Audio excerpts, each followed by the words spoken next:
Hi, everybody. Jose Palomino here with another episode of Business Growth on Purpose. And today's guest is Ken Burke. And Ken is a serial entrepreneur that's built and sold businesses. And he's particularly focused on something that's really hot right now, which, of course, is education, training, delivering courses online, but not from an academic point of view, but how you can use that approach to build closer connections with your prospects, your existing customers, even if you're selling a very industrial product. So if you make a machine, this applies to you. If you offer a service, this applies to you. Bottom line is, if you need to adapt to what's happening now, how consumers, buyers in all categories are looking to engage with brands, listen closely as Ken joins our show. Welcome, Ken, to Business Growth on Purpose. Oh, thank you so much. Jose, I'm so excited to be here. Yeah, no, this is going to be a lot of fun because I think some of the stuff that you're involved in, I think will be particularly interesting to our audience, which are mostly owners and operators of B2B companies, right? Perfect. So in quick summary, what do you do and who do you do it for? Well, I've lived in the B2B world all my life, so that I love it. I've run software companies, and my background is in the enterprise class e-com platform space, where we did about $2 billion a year online for our customers, and sold that company in 2015. Started up in the e-learning space, so did a complete pivot into another industry. Okay. And I started for the first 3 or 4 years just learning the industry, and I started a website, a network called EntrepreneurNOW Network, and built a lot of e-learning. We have about 200 courses right now on that site, and a lot of different programs and such. And I just wanted to immerse myself in it because I wanted to take e-learning kind of the next level, which was with a company called Microcasting, my current company.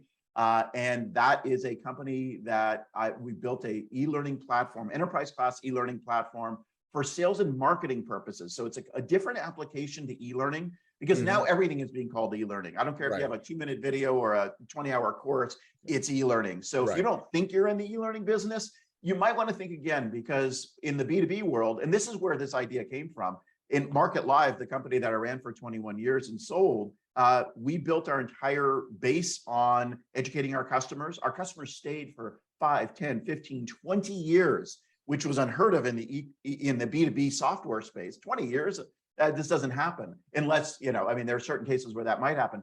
And it was all around education, but we continually educated our customers in different forms. Webinars at the time. We did a lot of in-person training as well, and in-person learning. It wasn't just training, it was thought leadership. And we attracted a lot of new customers on our sales and marketing side. We didn't know we were doing it at the time. We just did it.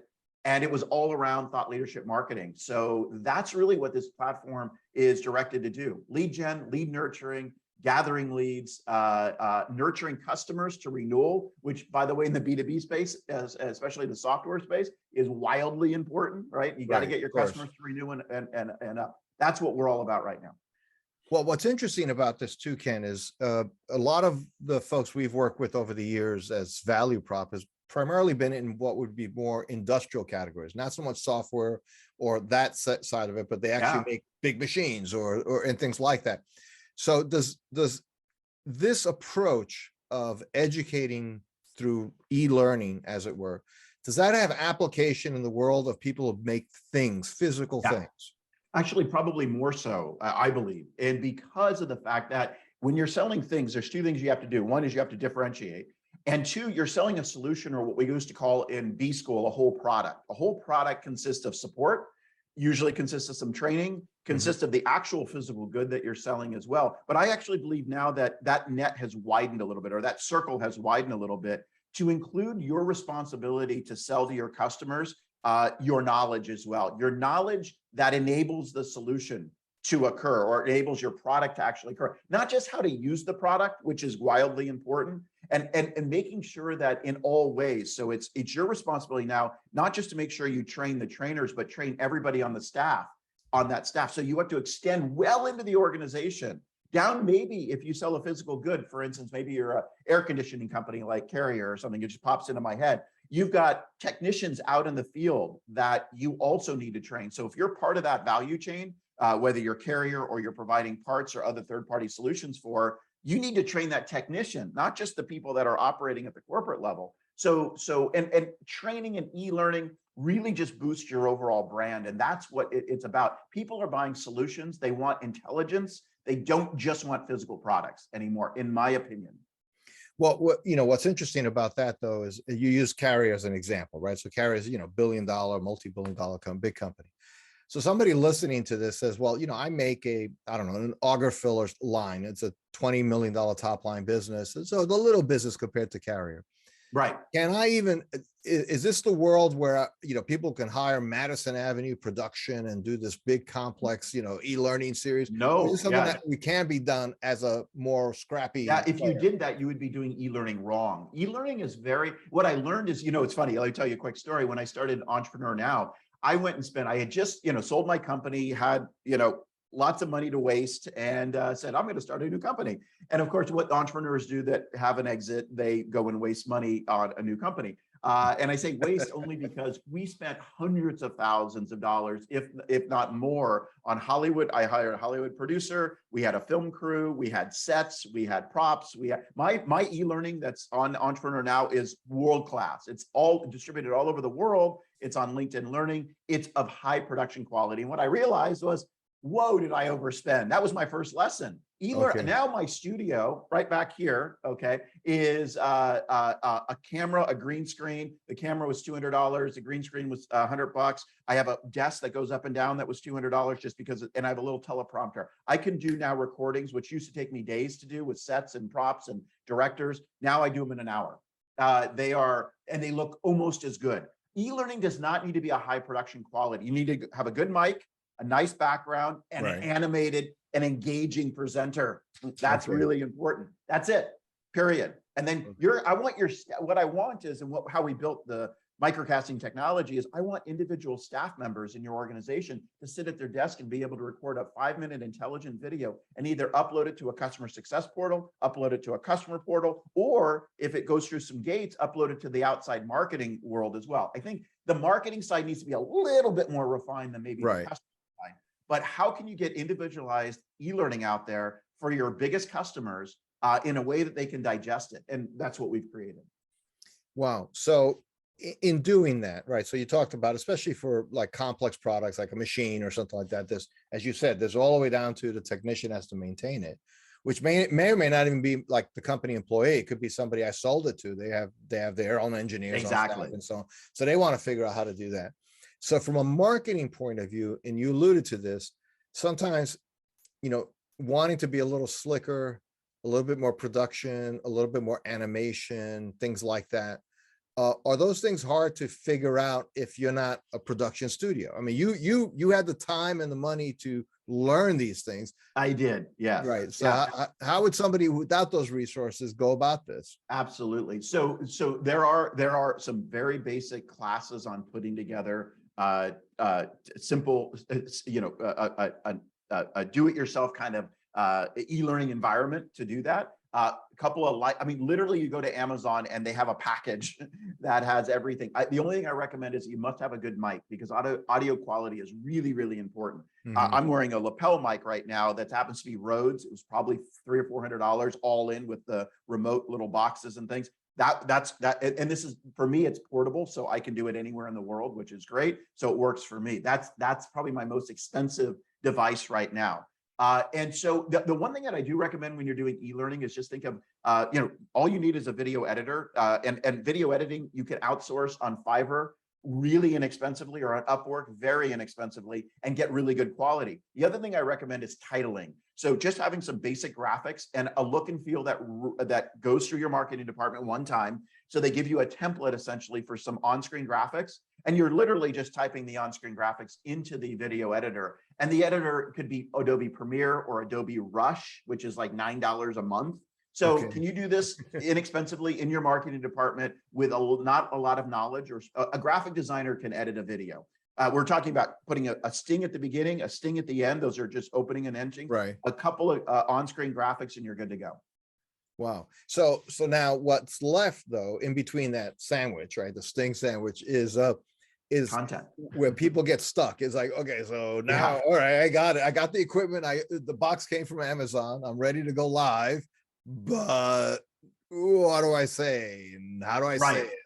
Yeah. How do you architect your learning? We call it learning architecture as well. And here's what I recommend. So first of all, no video or learning course should be over 30 minutes. And you say, what? We have a certification program, Ken, that's going to take 10 hours. That's fine. Each individual course in that all together, I look at them like puzzle pieces, where when you put them all together, they make a certification program. But every individual course, and we'll call it a course, has anywhere between 5 to 7 lessons. Could have 3 lessons, could have 8 lessons. That's fine. 2 to 5 minutes, and assembles something that's about 30 minutes if you want to call it a course, right? A micro course would be anywhere between 3 minutes and 15 minutes, right? But a course, because in any given chunk of information, you want to break your information down into bite-sized pieces, and literally doing a lesson is just a piece of information.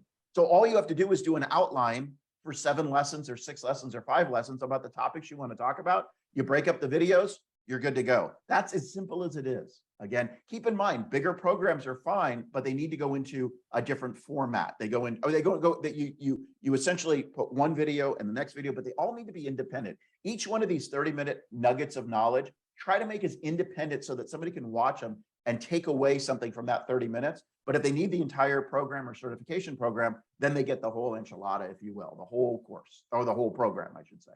Right. So that goes to the whole, where the attention span, especially the, Canada, younger and younger generation, attention span is a tsetse fly lifespan. I mean, it's just. You're absolutely right. I say the attention span of a hummingbird. Oh, there you go. So yeah. And that's people really want to learn tough. this on their, I will say, I just want to make sure I note this, that people want to learn this on their lunch hour. So they're eating their lunch and watching a course. That's how I work with literally the biggest distributors in the world, e-learning distributors in the world, including LinkedIn Learning and Open Sesame and Cornerstone. Those are the big guys that have literally tens of thousands and hundreds of thousands of courses. And this is what they tell me. LinkedIn Learning will not take a course from me if it's over an hour. I mean, it's like won't even.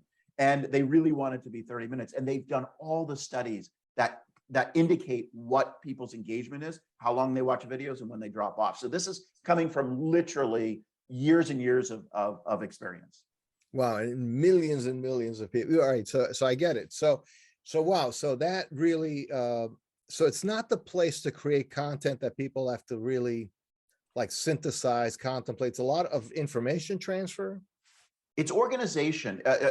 Learning architecture is it's all about structuring content and so that it makes sense to them. So usually I recommend you start with an outline. If you want to script it, you can script it with bullet points. You can actually script the whole thing, but I don't recommend it because e-learning is, again, a much more fluid, natural thing. Where's your expert and what does your expert want to talk about? And guide them through the process. Literally in an hour, you could pre-produce, meaning write the outline, and have a course ready to go, put it on a teleprompter. I actually use a teleprompter, not for reading, but I literally stick things in PowerPoint. This is my process.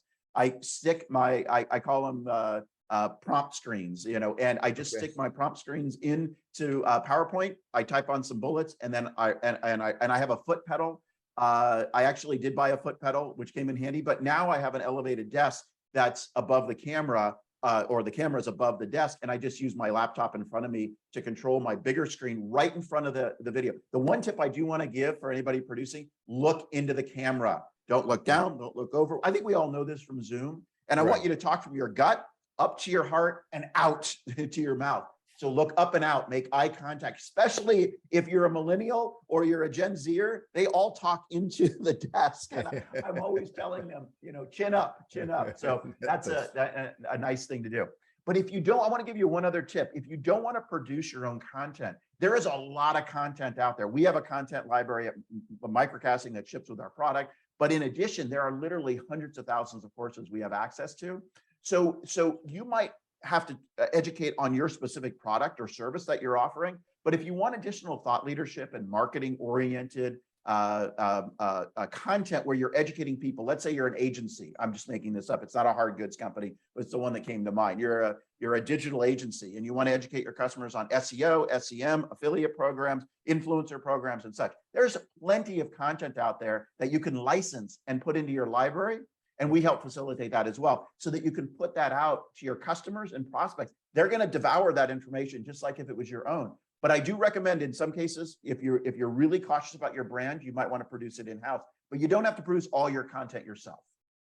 Right. The key is providing value to your target Bingo. audience, right? Bingo. Right. It's all about value. I got to tell you, our customers at Market Live stayed with us. We were not the best technology. Well, we were a really good technology, but we stumbled around. I think anybody, even a hard goods person, and you can relate to this as well. I know a bit about your background with different computer hardware companies. You stumble, you make mistakes. Sure. The hardware or software that comes out or what have you isn't perfect, right? Because it's made by humans.